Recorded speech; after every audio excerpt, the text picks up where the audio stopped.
Hey, this is Craig the Pool Man with Pool Specialist, and today we have a video on the battery slash power supply for a Hammerhead vacuum. Of course, this would also work with a PowerVac, if any of you still have those around, and then the Hammerhead competition.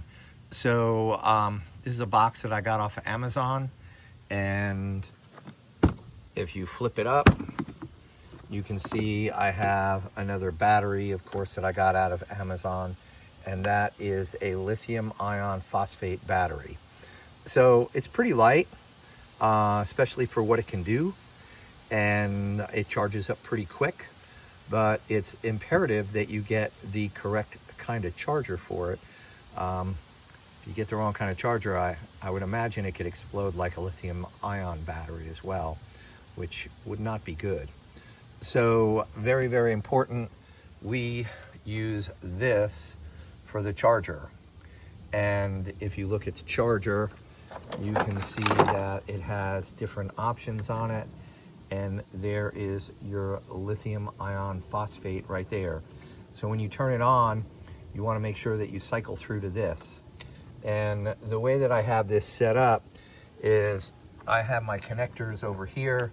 That's for, of course, my PowerVac.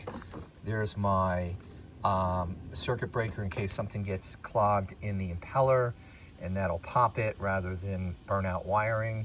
And then here I have a voltage indicator and also a phone charger. So that's always useful for my guys servicing pools. You can see that it's a pretty nice layout. And then when you actually want to charge this battery, what you do is there's actually a connector that we then push out to the side of the battery. Here's my connector, and I drilled a hole in the side big enough for this to come out. And then, of course, I plug it into the side of the battery charger, and presto bingo. And I would recommend charging this while you're actually vacuuming. So if you have access to an outlet, you can use the battery and charge it. I like to keep it on the 10 amp mode. So let me explain to you how I actually put this together so that it makes it easy. We'll have all the parts listed down in below. Pretty much everything's available on Amazon. I love Amazon because it just saves me a lot of time and energy, and you can get exactly what I want, and it's pretty cost effective. So you got to make yourself some brackets. So I actually bought this at Home Depot. You can see that's the heavier gauge aluminum 2-inch metal bracket, and I cut them 5 inches, and then I put the hole 1 inch in from each side. And on the one side, you want it 3/8 of an inch from that edge. And then on the other side, you want it 3/8 of an inch from the other edge. And the reason why you do that is on this side of the battery, right, you need to get behind things. So that side is the one that's closer. And then because of the ribs in the case, this one is where they're a little bit farther out. Now, these screws right here are 8 by 32 by 3/4 inch. They are all stainless. I put a washer on the inside, a washer on the outside, and of course, I also always use lock nuts so that it doesn't vibrate loose. So you can see the measurements. And the way you mount them in is you actually put the battery in place, and then you cut yourself. This is again from Home Depot. This is PVC siding, and it's relatively inexpensive, and you want to cut it 8 1/4 inches. It goes right there, and then I put my brackets in and I drill them from the inside out so that the screws line up nice and easy. So I put that in. Then you also want spacers in the front and the back. These are actually fiberglass, what I call 3/4 inch plywood. But the better option for this is to use 5/4 inch of the decking, and I would say make sure that you use composite decking, because of course you're in a water environment and you don't want to rot and swell and do all those nasty things. So I didn't have any here, so I'll probably replace these, because you can see they kind of flop around where the 5/4 inch doesn't, and that prevents the battery from sliding around and damaging the battery. You definitely want this piece over here, because you don't want the battery rubbing up against those aluminum pieces. And even though I filed the edges of them so that they're not sharp, and I encourage you to do that, it could still damage the battery if you're pounding it around as you're driving or dropping it or whatever when you're vacuuming it. So that's what I can tell you for that.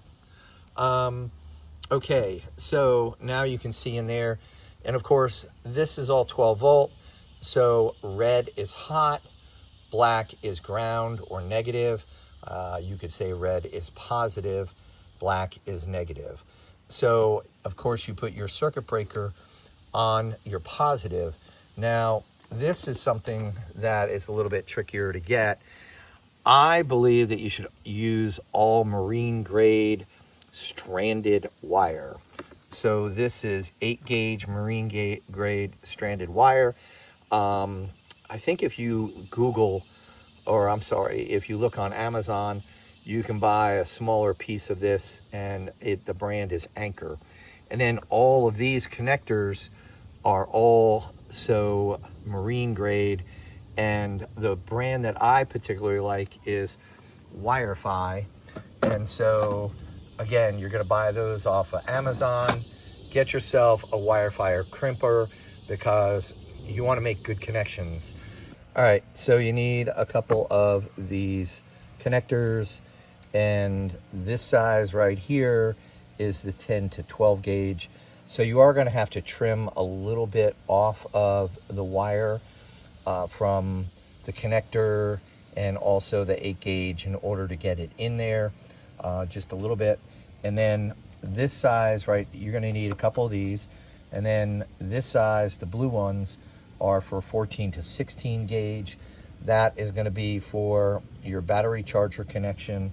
And then the small one is 22 to 16 gauge, and that is going to be for your little USB port battery voltage indicator. And then of course you need a couple of these, which these are back to the 10 to 12 gauge. And again, you're going to have to trim a little bit of the wire off. Here's your 20 amp circuit breaker. So the 20 amp circuit breaker, of course, gives you your protection. So that's about the size of this. I forgot to mention that these holes right here are 5/32, and then the hole that you're going to need to drill for your circuit breaker is 3/8. All right, the hole that you're going to need to put your connector in is actually a 1-inch hole. So it's this one right here. And then to get this through, you're going to have to use the 1 1/8 inch hole. And that's also a 1 1/8 inch hole that you put your little USB / voltage reader in there. And here is your circuit breaker, and that takes a 3/8 inch hole. So you're going to need a kit, and you're going to have to do that in order to make everything fit the way you'd like to make it fit. So this is the battery. I hope you find it useful, and it's a good design. It's tried and true. There's some things that I will show you on the connectors. Of course, the connectors, of course, come off of Amazon as well. They're trolling connectors, and you can see that these are extremely heavy gauge wires. And again, this is marine stranded wire. So here's my female end that goes in the box, and the male end goes actually on the PowerVac or the Hammerhead itself. And when you put these on the Hammerhead, you're actually going to want to solder them. The screws that you need to put this female connector in, these are 6 by 32 by 3/4 inch. And again, everything is stainless steel. And as you can see from the backside, I again use lock nuts on those so that they don't vibrate off, because you're constantly pushing connector in and out, and there's a lot of vibration going on here. So that's the design of the battery, and I hope you find this useful. We're going to go over the PowerVac or Hammerhead in 1 second. When you are charging this battery, make sure that your charger is on the outside, and that's why I have the hole drilled for this cable to come out. But I do have it permanently attached here, so I cut the actual the alligator clips off, and I put terminal lugs on it. You do not want this inside, because it actually throws out some heat, and there is a fan on it, and if you have that inside, it's going to overheat and you're going to destroy your battery charger. So don't try to charge it with it inside. Always have it outside, and that way you will get a lot better longevity out of it. For storage, you can actually see that it very comfortably fits inside the case, and because this case is watertight, if you leave this box out in the rain or whatever, you don't have to worry about that. And that way, you've got it nice and safe. Of course, you want to make sure you keep your connectors, your circuit breaker, and your USB port low enough.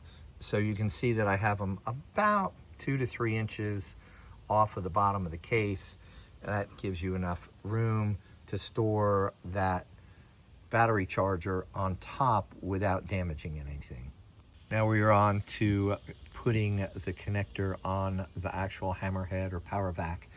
You'll notice that I use heat shrink wrapping, and you want to make sure that the wire in here is not too long, because the guys tend to twist that up, and that's why you definitely need to have heat shrink wrapping around that. And I actually also put electrical tape and wind this up all the way to here, again, because the guys seem to twist it up, and this wire is a lot finer, and so if this wire gets twisted up, sometimes it could actually mess up the insulation and short out. Other times you could actually splinter the wire, even though that it is stranded wire. But quite honestly, this vacuum pulls about 15 amps, and so the wire that they have going to it is way, way, way too small. And that's kind of why it's imperative to have a battery that's pretty robust and keep that voltage up as high as possible, because the higher the voltage, the lower the current. The lower the current, the less heat that you generate. And so if you don't keep this battery pretty charged, then what's going to happen is you're going to burn the motor out pretty quickly. But these connections right here are actually soldered. So what I do is I get a crimps, and again, this is off of Amazon, and I get 6 gauge crimps. These happen to be 8. And then I run the wire from the vacuum through the crimp, and then the wire from the connector through it. And then what I do is I actually solder the wires and crimp the wires. It's just a whole lot better, because there's a lot of heat going on. You want a really good connection. The better the connection, the less arcing, the less heat that happens. And you want the longevity, because you are in a water environment, so you don't want it corroding. So definitely solder the wires, definitely use heat shrink on here, and if you've got any wire back here, make sure that it's very secured so it can't twist. And again, make sure the wire up here is secured together so it can't twist. And of course, these are keyed. These are great connectors, and they're capable of probably 50 amps, to be honest. But you'd be surprised at how hot this wire can get if that battery isn't at a full charge. So that's my video for the day. I hope you found it educational. And if you did, give me a thumbs up, follow me. Thank you so much for watching, and have a great day.